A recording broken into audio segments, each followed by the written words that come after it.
할렐루야! 한 주간 평안하셨습니까? 오늘도 예배에 참석하신 여러분을 주님의 이름으로 축복합니다.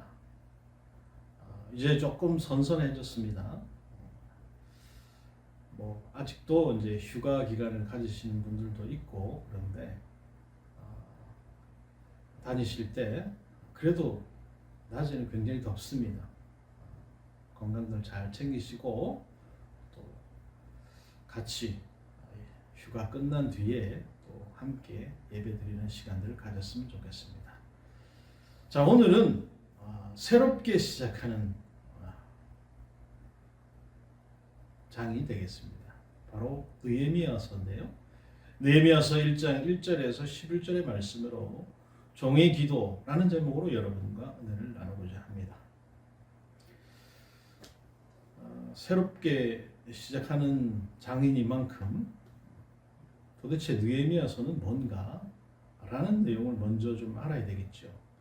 바벨론 포로에서 귀환한 유대인들이 이제 수룹바벨, 그러니까 1차 귀환 성전 재건과 또 에스라 2차 귀환 율법 회복을 거친 후에도 예루살렘 성벽이 여전히 무너진 채 방치되어 있었습니다.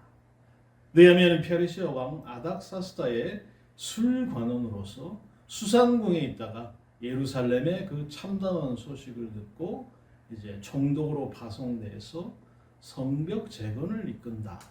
그런 내용이 되겠어요. 물론 이 수룹바벨을 통해서 성전이 재건되고 에스라를 통해서 말씀의 회복이 시작되긴 했지만 여전히 예루살렘 성벽은 무너진 채였다는 것입니다. 느헤미야서는 이 무너진 성벽과 함께 또 무너진 하나님 백성을 다시 세우는 그런 회복의 이야기라고 말씀을 드렸는데, 자, 그런데 이 거대한 회복의 역사가 어디서부터 시작이 되는가? 오늘 본문 1절 읽었습니다. 1장을 우리가 오늘 본문에는 아직 공사도 자재도 인력도 등장하지 않아요. 다만 무너진 성벽의 소식을 듣고 우는 한 사람이 나오죠.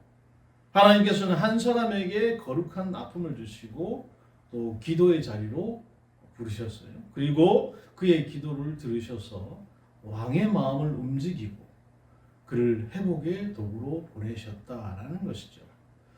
자, 오늘 말씀을 통해서 우리가 볼 것은 이 회복의 역사가 어떻게 시작되는지를 보고자 하는 것입니다. 그 회복의 역사는 바로 기도로부터 시작이 됩니다. 첫 번째, 어떤 기도인가? 무너진 현실을 아파하면서 기도했다는 것이죠. 아닥사스다 왕 제20년 기슬르월에 느헤미야는 페르시아 제국의 중심지인 그 수산궁에 있었습니다. 느헤미야 왕의 술관원이라고 했어요. 술관원이 뭡니까? 왕의 음식과 안전을 책임지고 가까이에서 섬기는 아주 신임받는 그런 직책이에요. 느헤미야는 제국의 중심부에서 안정적인 삶을 누리고 있었다는 것이죠. 그때 그의 형제 가운데 하나인 이 하나니와 몇 사람이 유다에서부터 이제 수산궁으로 옵니다. 느헤미야는 그들이 보고하기를 기다리지 않고 먼저 물었어요. 내가 그 사로잡힐 면하고 남아있는 유다와 예루살렘 사람들의 형편을 물은즉 그랬어요.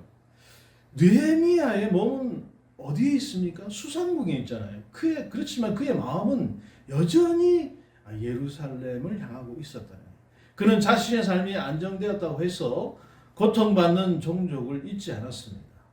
늘 하나님의 백성과 하나님의 성 예루살렘이 어떻게 되었는지 알고 싶어 했어요. 그런데 돌아온 대답이 어떻다고요? 아주 참담해요. 그를 내게 이르되 사로잡힐 면하고 남아있는 자들이 그 지방 거기에서 큰 환난을 당하고 능력을 받으며 예루살렘 성은 허물어지고 성문은 불탔다 하는지라. 여러분, 고대 사회에서 이 성벽이라고 하는 것은 단순한 장식물이 아닙니다. 성벽은 도시와 주민의 생명을 지키는 방어선이죠. 성벽이 무너지면 외적과 약탈자의 공격에 그대로 노출될 수밖에 없습니다. 성문은 재판과 행정과 상업이 이루어지는 도시 생활의 중심이었어요. 그러므로 성벽이 무너지고 성문이 불탔다라고 하는 것은 예루살렘의 안전과 질서와 존엄이 모두 무너졌다, 그런 뜻이 되겠죠. 예루살렘에 남아있던 백성들은 큰 환난과 수치를 당하고 있었던 것입니다. 하나님의 이름을 두신 성이 폐허가 된 채 방치되어 있는 것이죠.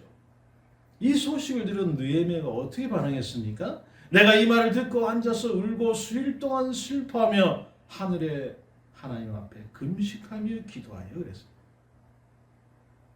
여러분, 느헤미야의 집이 불탔습니까? 아니죠. 그의 재산이 약탈당했습니까? 아니잖아요. 왕의 신임을 잃었습니까? 아니에요. 그는 여전히 안전한 수상궁이라고 하는 곳에 있었어요. 그러나 그는 예루살렘의 고통을 남의 일로 여기지 않았다는 겁니다. 그리고는 그 자리에 주저앉아서 울었어요. 며칠 동안 슬퍼했습니다. 먹는 것까지 절제하면서 하나님 앞에 기도합니다. 마치 자기 집이 불타고 자기 가족이 환난을 당한 것처럼 아파했어요. 하나님의 회복의 역사는 이런 거룩한 아픔에서부터 시작된다는 것입니다. 무너진 현실을 누구나 볼 수 있죠. 그러나 모든 사람이 느헤미야처럼 반응한 것은 아닙니다. 어떤 사람은 이게 뭐 내일인가? 라고 하면서 외면하죠. 어떤 사람은 아유, 시대가 그러니까 뭐 어쩔 수 없지 라고 체념합니다. 또 어떤 사람은 문제를 분석하고 비평을 하지만 정작 마음으로 아파하지는 않아요. 그러나 느헤미야는 무너진 현실을 정보로만 받아들이지 않아요. 하나님의 마음으로 받아들였습니다. 하나님께서 한 사람을 회복의 도구로 사용하실 때 먼저 그 사람의 눈을 열어서 무너진 현실을 보게 하시는 거예요. 그리고 하나님께서 아파하시는 것을 함께 아파하는 마음을 그 가운데 주신다. 자, 오늘 우리가 바라보는 현실은 어떻습니까? 세상에 복음이 많이 퍼지죠. 그렇지만 여전히 복음을 접하지 못하는 사람들이 점점 많아지고 있어요. 우리 다음 세대들은 신앙을 떠나고 있습니다. 교회의 사회적 신뢰가 무너지고 복음에 대한 거부감이 점점 커지고 있어요. 개인주의와 물질주의와 쾌락주의가 전 세대를 걸쳐서 마음에 깊이 사로잡고 있습니다. 이런 소식을 들을 때 우리 마음은 어떠합니까? 예전에는 한 사람의 양 때문에 잠을 이루지 못했는데 이제는 그게 뭐 그럴 수도 있지 하고 지나치고 있는 것은 아닌지. 예전에는 한 영혼이 말씀을 떠나면 가슴을 치고 아파하며 기도했는데 이제는 요즘 다 그런데 그게 다 그렇잖아 라고 하면서 쉽게 받아들이고 있지는 않습니까? 여러분, 무관심은 언제나 차갑고 냉정한 모습으로만 찾아오는 게 아니죠. 때로 무관심은 현실 감각이라고 하는 이름으로 찾아옵니다. 오랜 경험과 익숙함이라고 하는 옷을 입고 우리에게 찾아오죠. 많은 실패를 보았기 때문에 더 이상 기대하지 않고 반복되는 문제에 익숙해져서 더 이상 아파하지 않게 만든다는 것입니다. 우리에게도 따뜻하고 안전된 그 수상궁이 있는 것입니다. 익숙한 예배와 정해진 일과 안정된 생활 속에서만 머물고 무너진 성벽을 보면서도 마음이 움직이지 않을 수 있는 거예요. 어쩌면 성벽보다 먼저 무너진 것은 바로 우리의 마음이 아닌가 생각이 듭니다. 회복은 무너진 현실을 하나님의 마음으로 아파하는 데서 시작됩니다. 그러므로 우리의 첫 기도는 이것이어야 되겠습니다.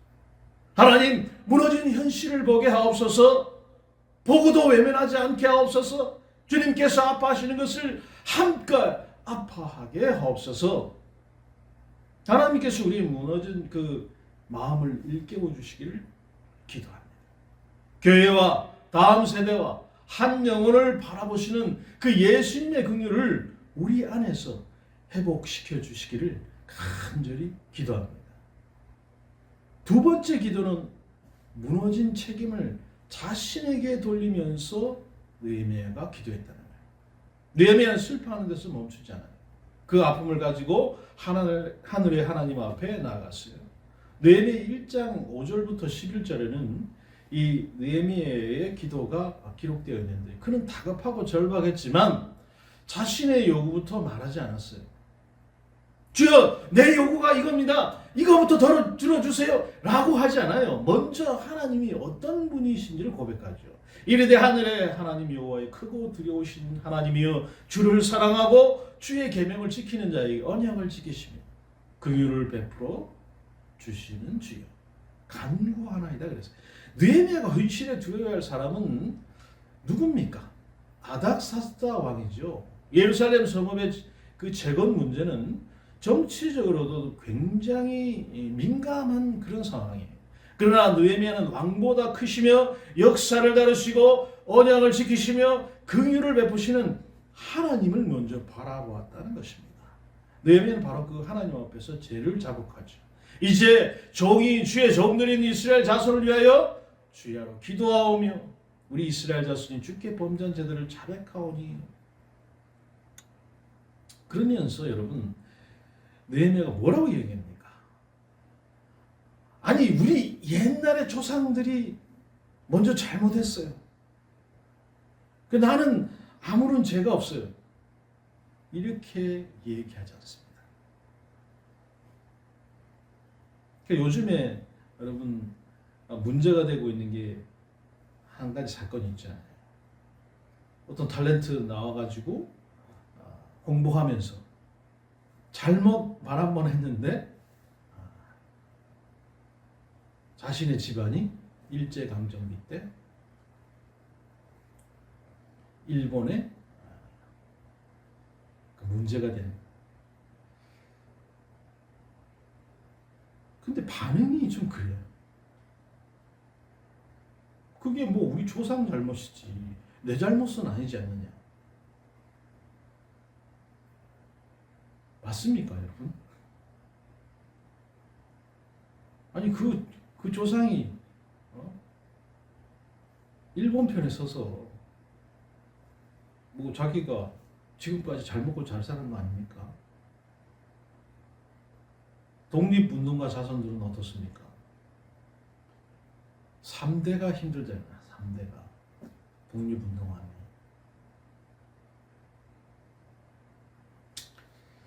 참 아픈 현실이죠. 그러니까 느헤미야도 마찬가지예요.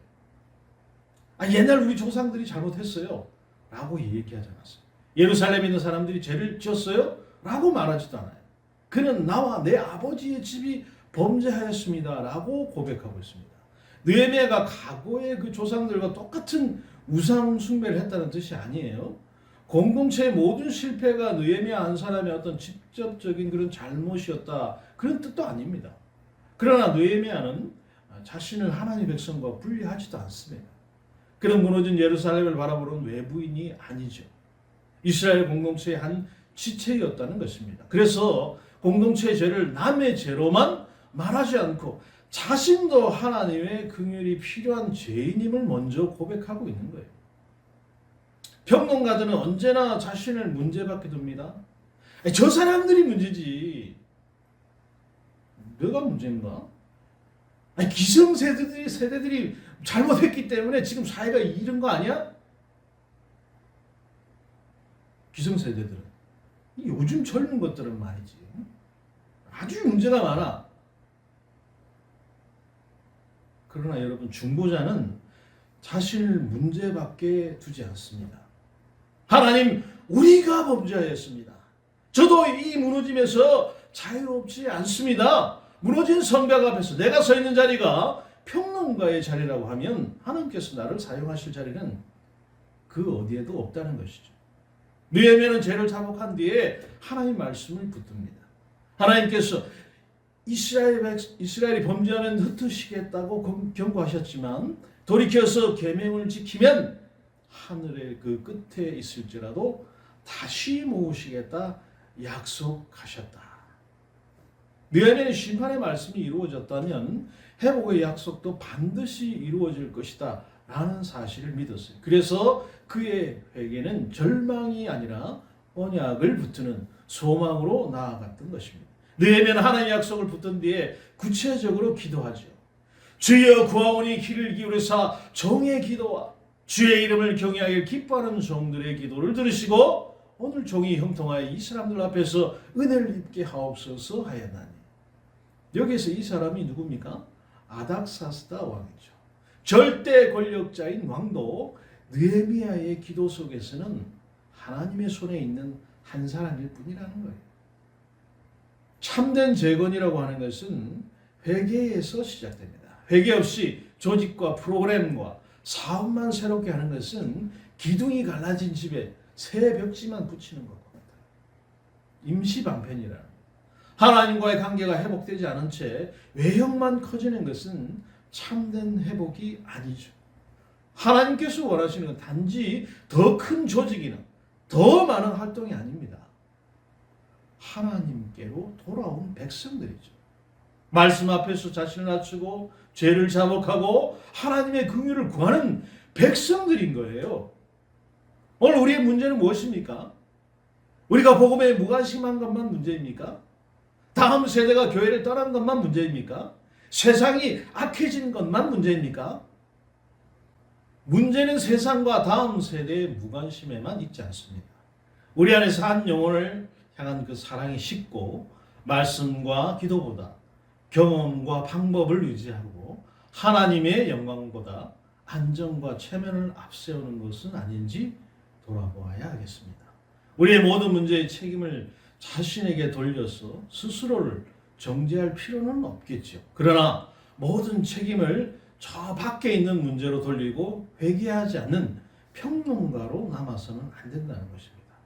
회복은 남을 비난하는 데서가 아니라 하나님의 백성이 먼저 하나님께 돌아가는 데서 시작된다는 것이죠. 그러면 우리는 이렇게 기도해야 되겠어요. 하나님 아버지, 이 모든 문제를 남의 탓으로만 돌리지 않게 하옵소서. 저도 하나님의 긍휼이 필요한 죄인임을 인정하게 하옵소서. 식어진 사랑과 잃어버린 눈물과 형식적인 신앙을 회개하오니 예수님의 십자가로 용서하시고 새롭게 사용하여 주옵소서. 우리가 남을 탓하기보다 자신의 죄를 먼저 고백하고 자기 정죄가 아니라 십자가의 은혜와 하나님의 약속을 붙들고 나아가기를 주님의 이름으로 축복합니다. 마지막으로 무너진 곳으로 자신을 보내달라고 느헤미야는 기도했다는 것입니다. 느헤미 2장은 약 4달이 지난 니산월일을 기록하고 있는데요. 계절은 이제 겨울에서 봄으로 바뀌었지만 느헤미야의 기도 제목은 사라지지 않았어요. 우리가 오늘 시간 관계상 2장은 읽지를 않았습니다. 2장 8절까지의 내용은 읽어보시기 바랍니다. 자, 어느 날 느헤미야가 왕에게 포도주를 올려요. 그때 왕이 느헤미야 얼굴을 보고 물었습니다. 아니, 너 병도 없는데 어째서 얼굴에 그렇게 수심이 가득하냐? 혹시 무슨 근심이라도 있느냐? 이렇게 물어봐요. 여러분, 왕 가까이에서 섬기는 사람이 슬픈 얼굴을 보이는 것은 불충이에요. 내가 기분이 좋든 안 좋든 왕 앞에서는 늘 평정심을 유지해야 되는데 느헤미야의 얼굴이 완전 죽상이에요. 느헤미야의 근심이 어디 있습니까? 그 정치적으로 민감한 예루살렘 성읍의 재건 문제와 연결되어 있잖아요. 근데 이 왕도 참 대단한 사람이죠. 왜냐하면 보통은 뭐 아랫사람이 뭐 어떻게든 뭘 그렇게 신경 쓰겠습니까? 근데 면밀하게 보고 있었다는 거예요. 자, 느헤미야가 크게 두려웠지만 침묵하거나 성급하게 말하지 않아요. 예루살렘 대신 내 조상들의 묘실이 있는 성읍이라고 표현하면서 왕이 공감할 수 있는 언어로 이제 상황을 설명합니다. 그는 담대했지만 무리하지 않고 믿음으로 말하면서도 지혜를 잃잖아요. 왕이 물었지. 그러면 내가 무엇을 원하느냐? 이것은 느헤미야가 이제 4달 동안 기도하면서 기다려온 그 결정적인 순간이 찾아온 것이죠. 그런데 느헤미야가 즉시 대답하지 않습니다. 예, 왕이시여, 저는 이게 필요합니다. 그렇게 얘기하잖아요. 내가 곧 하늘의 하나님께 묵도하고, 그럼 그 몇 초밖에 되지 않는 그 짧은 순간에 하나님을 먼저 바라봤어요. 4달의 긴 기도가 있었기 때문에 그 몇 초의 짧은 기도가 가능했겠죠. 그리고 느헤미야가 왕에게 요청합니다. 왕에게 이르되, 왕이 만일 좋게 여기시고 종이 왕의 목전에서 은혜를 얻었사오면 나를 유다 땅 나의 조상의 묘실이 있는 성읍에 보내 그 성을 건축하게 하옵소 하였는데, 왕이시여 나를 보내어 그 성을 건축하게 하옵소서. 이것은 왕의 이전 결정을 되돌려 달라는 위험한 요청이에요. 이 한마디를 하기 위해서 느헤미야가 어떻게 했어요? 넉 달 동안 기도합니다. 느헤미야는 왕의 신임과 안정된 자리와 제국 중심부의 삶을 걸고 그 요청을 했습니다. 어떻게 이런 요청을 감히 왕에게 아뢰일 수 있었겠습니까? 4달 동안 기도하는 가운데 하나님의 부르심이 다른 사람이 아니라 자기 자신을 향하고 있음을 깨달았기 때문에 가능한 것이. 느헤미야는 왕에게 예루살렘의 사정을 알리고 도움을 요청할 수 있는 자리에 있는 유일한 이스라엘 사람이었어요. 그는 하나님께서 자신을 왕궁의 중요한 자리까지 인도하신 이유를 새롭게 깨달았을 겁니다. 하나님께서 나를 이 자리에 두신 것은 나 혼자 편하게 살도록 하기 위함이 아니구나. 바로 이때를 위해서 나를 준비시키신 것이구나. 처음에 느헤미야는 예루살렘의 회복을 위해서 기도했습니다. 그러나 기도하는 동안에 그 자신이 하나님의 응답이 되어 갔다는 것이죠. 우리는 종종 이렇게 기도합니다. 하나님, 우리 교회와 다음 세대와 우리 공동체를 회복시켜 주옵소서. 귀한 기도죠. 그러나 하나님께서 우리에게 물으실 수 있어요. 그러면 너는 무엇을 하겠느냐? 우리는 사명을 감당하고 싶지만 희생을 피하고 싶어 합니다. 열매를 보고 싶지만 대가를 치르고 싶어 하지 않아요. 하나님께서 역사를 이루시기를 바라면서도 정작 우리 자신은 안전한 수상궁에 남아있고 싶어 한다는 것이죠. 그러나 예수님께서는 하늘 영광만 머무르시지 않으시고 죄와 죽음으로 무너진 세상에 오셨잖아요. 우리에게 무너진 곳으로 가라고 명령만 하신 것이 아니라 먼저의 종의 형체를 입으시고 오셔서 십자가에서 자기 생명을 내어주셨어요. 우리는 그 은혜 때문에 나를 보내소서 라고 응답할 수 있게 되는 것입니다. 이것이 모든 사람이 직장을 그만두고 저 먼 곳으로 가서 하나님 일을 다 감당해야 된다, 그런 뜻은 아니에요. 어떤 사람에게는 한 영혼을 위해서 매주 시간을 내는 것이 수산궁을 떠나는 일입니다. 어떤 사람에게는 내가 이제까지 해보지 않았던 일을 새롭게 맡아서 교회 안에 섬기는 일을 할 수도 있는 것이고, 또 어떤 사람에게는 거절이 두려운 사람에게 먼저 다가가서 복음을 전하는 것이 나를 보내소서라고 응답하는 일이 될 것이에요. 느헤미야의 요청을 들은 왕은 화를 내지 않습니다. 왕은 수락을 전제로 물어보죠. 그러면 너의 여행이 얼마나 걸리겠고 어느 때에 네가 돌아오겠느냐? 느헤미야는 기간을 제시하고 안전한 통행을 위한 조서와 또 건축에 필요한 목재까지 구체적으로 왕 앞에 요청을 합니다. 여러분, 이게 어떻게 가능했겠어요? 4달 동안 기도하면서 기도만 한 게 아니고 동시에 조사하고 계획하고 준비했기 때문에 물어보자마자 바로 요거 필요합니다. 그러니까 왕이 느헤미야의 모든 요청을 허락하죠. 느헤미야는 그 이유를 이렇게 고백했어요. 내 하나님의 선한 손이 나를 도우심으로 왕이 허락하고, 아멘. 느헤미야는 자신의 말솜씨나 계획을 내세우지 않았습니다. 왕의 마음을 움직이고 닫힘을 여시는 분은 오직 하나님만이 하실 수 있다라고 생각했기 때문에 여러분들도 어려운 일을 감당해내고 또 내가 힘든 상황 가운데 처해 있을 때 여러분 어떻게 하십니까? 내가 저 사람에게 필요한 게 있어요. 어떻게 하십니까? 어떻게 저 사람을 내가 말로 잘 꼬셔야지. 어떻게 저 사람을 내가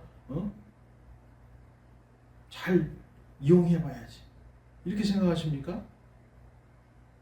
먼저 그 사람의 마음을 여는 게 중요하겠죠. 내가 필요하니까. 그럼 어떻게 되겠어요? 내가 세운 계획보다 먼저 하나님께 기도하고 하나님을 먼저 앞세우고 하나님께서 저 사람의 마음문을 열어 주옵소서. 하나님께서 먼저 가서 일하시면 그냥 되는 거죠. 그냥 그 일. 모든 일 뒤에서 하나님의 선한 손이 느헤미야를 도우셨듯이 우리 모든 성도님들이 하시는 그 모든 일에 하나님께서 그 선한 손으로 먼저 일을 할 수 있도록 여러분 기도의 자리로 나가셨으면 좋겠습니다. 자, 1절에서 느헤미야는 오늘 종이 형통하여 이 사람 앞에 은혜를 입게 하옵소서라고 기도했죠. 하나님께서 그 종의 기도를 들으셨어요.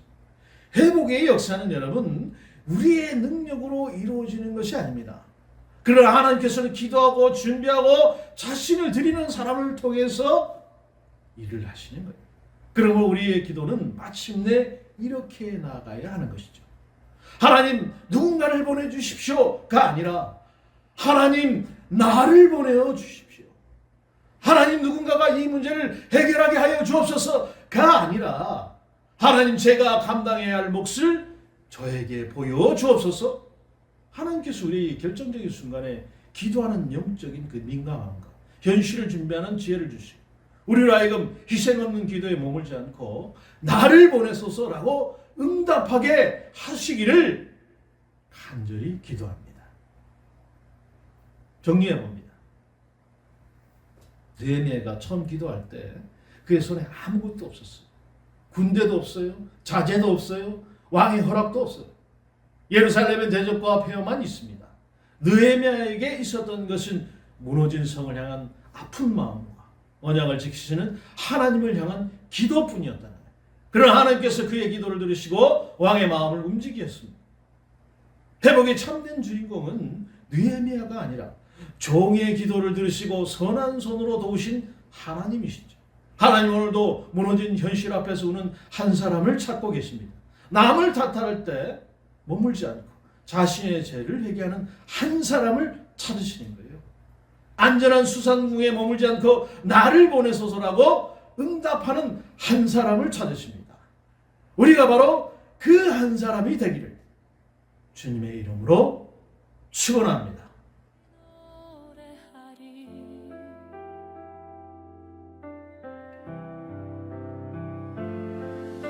세상 소리에 흔들릴 때도 주와 함께 걸어갑니다. 부족한 나를 품어주시니 주의 은혜 자유되리. 주님 내 눈물 받으소서. 있는 그대로 나를 안으소서. 깊은 상처도 주께 맡기니 내 삶은 다시 노래하리.